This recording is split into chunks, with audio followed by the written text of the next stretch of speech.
Assalamualaikum students, myself Adil Ashraf, lecturer computer science.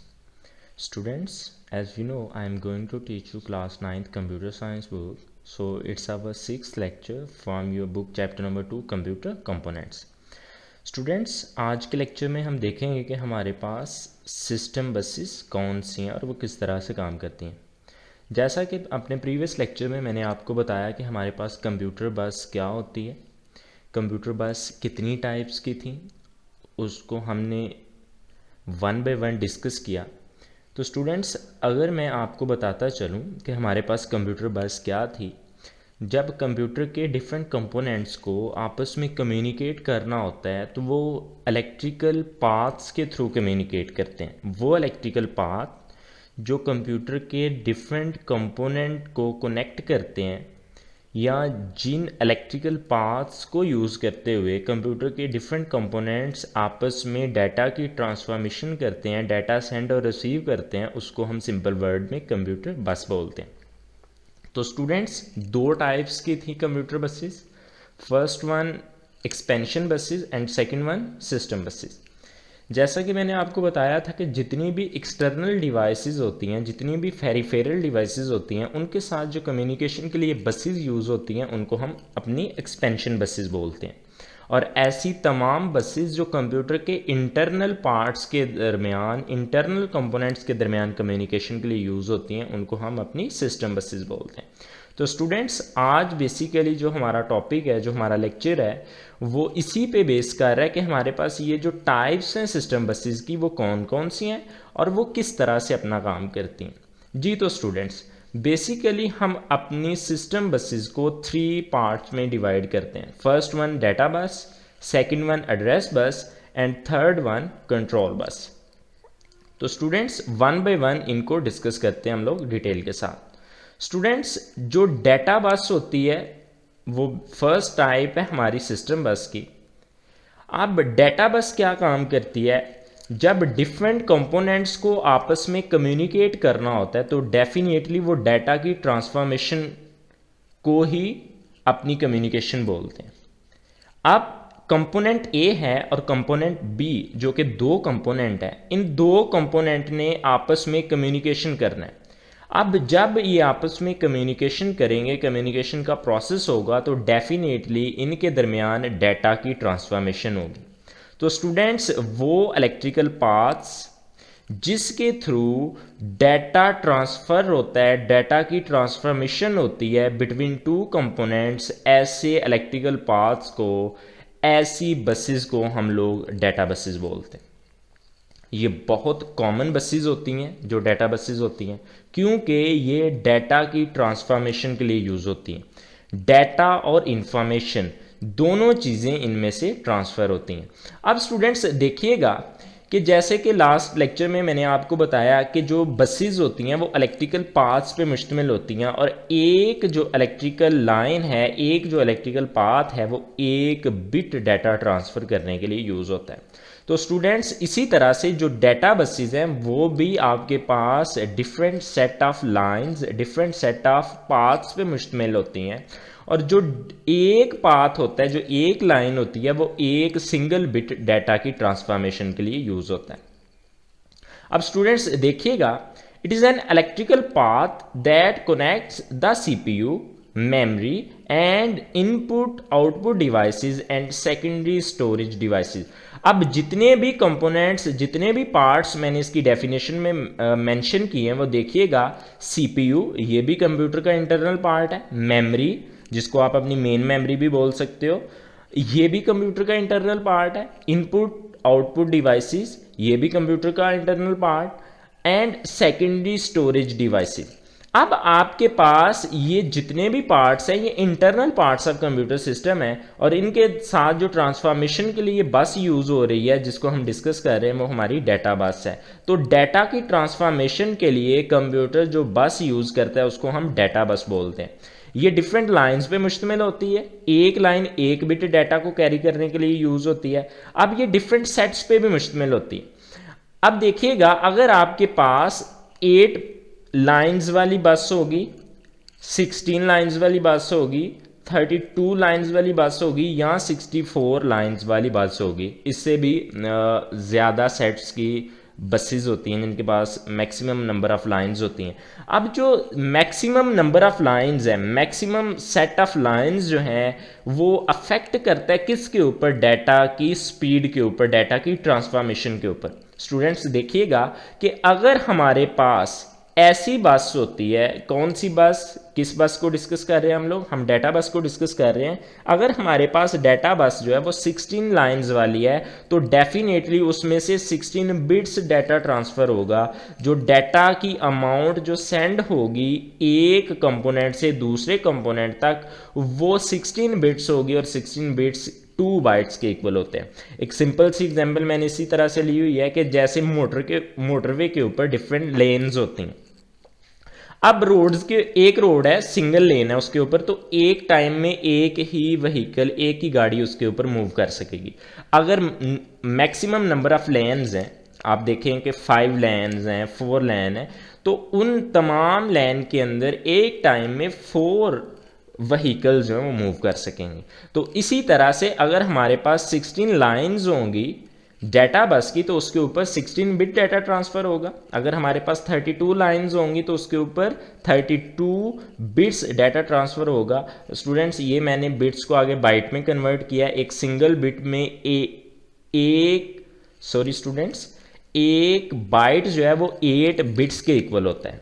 8 bits मिलके एक single bite बनाते हैं। तो ये 16 बिट्स हैं तो 2 बाइट्स, 32 लाइंस हैं, 32 बिट्स डाटा को ट्रांसफ़र करेंगे तो 4 बाइट्स डाटा ट्रांसफ़र होगा। 64 लाइंस हैं तो 64 बिट्स डाटा ट्रांसफॉर्मेशन होगी और 8 बाइट्स डाटा ट्रांसफ़र होगा। तो स्टूडेंट्स ये थी हमारी डाटा बस। अब स्टूडेंट्स जैसा कि डिफरेंट कंपोनेंट्स आपस में कनेक्ट हैं और उनको आपस में कम्युनिकेशन करना होता है, डाटा की ट्रांसफॉर्मेशन करनी होती है, तो डाटा की ट्रांसफॉर्मेशन के लिए वो डाटा बस को यूज़ कर रहे हैं। अब इसी तरह से आपके पास जब दो कंपोनेंट्स, दो पार्ट्स आपस में कम्युनिकेशन करना चाह रहे होते हैं तो डेफिनेटली एक कंपोनेंट को दूसरे कंपोनेंट से परमिशन लेना होती है। तो स्टूडेंट्स वो बस जो किसी भी रिक्वेस्ट को दूसरे कंपोनेंट तक लेके जाती है उस बस को हम एड्रेस बस बोलते हैं। इन सिंपल वर्ड्स आप कह सकते हैं ऐसी बस जो एक कंपोनेंट का एड्रेस दूसरे कंपोनेंट तक लेके जाती है उस बस को हम एड्रेस बस बोलते हैं। स्टूडेंट्स जो एड्रेस बस होती है वो सिर्फ और सिर्फ सीपीयू और मेमोरी को आपस में कनेक्ट कर रही होती है। अब सीपीयू, अब जो क्वेश्चन हमारे माइंड में आएगा वो ये आएगा कि अगर ये दो कंपोनेंट्स को आपस में अटैच कर रही है, आपस में कनेक्ट करवा रही है, तो बाकी कंपोनेंट्स के साथ तो कम्युनिकेशन जब हमने करनी है तो वो कौन करवाएगा? तो स्टूडेंट्स आपको पता होना चाहिए कि सीपीयू का एक पार्ट होता है कंट्रोल यूनिट, और आपको मैं ये लास्ट लेक्चर में बता चुका हूँ कि कंट्रोल यूनिट कंप्यूटर के तमाम फंक्शनैलिटी को कंट्रोल कर रहा होता है, और कंट्रोल यूनिट की ही वजह से कंप्यूटर को सीपीयू को हम ब्रेन ऑफ कंप्यूटर सिस्टम बोलते हैं। अब जैसे हमारे पास डेटा बस इलेक्ट्रिकल पाथ्स पे मुश्तमिल था, वैसे ही हमारे पास एड्रेस बस के डिफरेंट इलेक्ट्रिकल पाथ्स होते हैं, जिसको सेट ऑफ वायर्स भी आप लिख सकते हैं सिंपल वर्ड्स में। अब ये एड्रेस बस करती क्या है? एक कंपोनेंट से दूसरे कंपोनेंट तक रिक्वेस्ट लेके जाती है, एड्रेस लेके जाती है कि कंपोनेंट ए कंपोनेंट बी से कम्युनिकेशन करना चाह रहा है। अब स्टूडेंट्स एक बात अपने माइंड में रखिएगा, ये चीज़ आपकी बुक में नहीं लिखी हुई लेकिन मैं चाह रहा हूँ मैं आपको बताता चलूँ। हमारे पास जो डाटा बस होती है वो बाई डायरेक्शनल होती है, यानी कि डाटा सेंड भी उसी से होता है और डाटा रिसीव भी आप उसी से कर सकते हो। लेकिन जो हमारी एड्रेस बस होती है ये यूनी डायरेक्शनल होती है, यानी कि वन वे कम्युनिकेशन होता है। डिवाइस ए जो है वो अपना एड्रेस जो है वो बी तक भेज सकती है, वापस एक्नॉलेजमेंट सिग्नल एड्रेस बस से नहीं आ सकता, ये यूनी डायरेक्शनल होती है। इस पर्पज़ के लिए जो हम बस यूज़ करते हैं जो वापस एक्नॉलेजमेंट सिग्नल लेके आए, उस रिक्वेस्ट के अगेंस्ट जो भी आंसर है वो वापस लेके आए उस कंपोनेंट तक जिसने उसको सेंड किया, तो उस पर्पज़ के लिए हम अपनी कंट्रोल बस को यूज़ करते हैं, जो मैं आपको नेक्स्ट बताऊँगा। तो स्टूडेंट्स आपके पास जब भी प्रोसेसर को किसी भी डाटा की ज़रूरत होती है तो वो क्या करता है? एड्रेस बस के ऊपर उसका एड्रेस प्लेस कर देता है, और बाद में जो कम्युनिकेशन होती है, जो डाटा की ट्रांसफॉर्मेशन होती है, वो डाटा बस के थ्रू ही होती है। जी स्टूडेंट्स, ये स्टेटमेंट मैंने इधर ऐड की हुई है, the data bus carries it to the processor, यानी कि जिसका एड्रेस वो फैच करेगी, जिसका एड्रेस बस के ऊपर चला जाएगा, अब उसको कम्युनिकेशन भी करना है उस कंपोनेंट के साथ, तो वो कैसे करेगा, वो डाटा बस के थ्रू करेगा। जी स्टूडेंट्स, अब हम आ जाते हैं कंट्रोल बस के ऊपर। अब एड्रेस बस ने क्या किया, एक कंपोनेंट से दूसरे कंपोनेंट तक वो एड्रेस लेके गई। डाटा बस ने क्या किया, उन दोनों के दरमियान डाटा की ट्रांसफॉर्मेशन करवा दी, उस पाथ को यूज़ करते हुए, जो डाटा बस है उसके पाथ को यूज़ करते हुए डाटा एक कंपोनेंट से दूसरे कंपोनेंट तक ट्रांसफ़र हो गया। अब स्टूडेंट्स, जैसे आपके पास कंट्रोल यूनिट था जो कि तमाम एक्टिविटीज़ को कंट्रोल कर रहा था, इसी तरह से हमारे पास कंट्रोल बस होती है जो कम्युनिकेशन के दौरान तमाम यूनिट्स को कंट्रोल कर रही होती है, तमाम एक्टिविटीज़ को लीड कर रही होती है और तमाम एक्टिविटीज़ को कंट्रोल कर रही होती है। अब देखिएगा इसकी definition, the control bus carries control information from the control unit to the other units.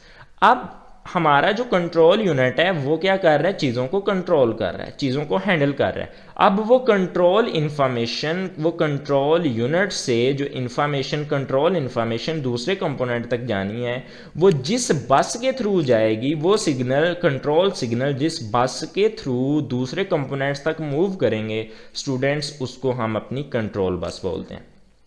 Ji students, the control information is used for directing the activities of all units, यानी कि जितने भी पार्ट्स, जितने भी कंपोनेंट्स, जितने भी units आपस में कम्युनिकेट कर रहे हैं, उन तमाम यूनिट्स की एक्टिविटीज़ को कंट्रोल करने के लिए जो बस हमारे पास यूज़ होगी, जो सिग्नल हमारे पास लेके जाएगी, जो कम्युनिकेशन के लिए इंफॉर्मेशन लेके जाएगी कंट्रोल यूनिट से, वो कंट्रोल बस होगी।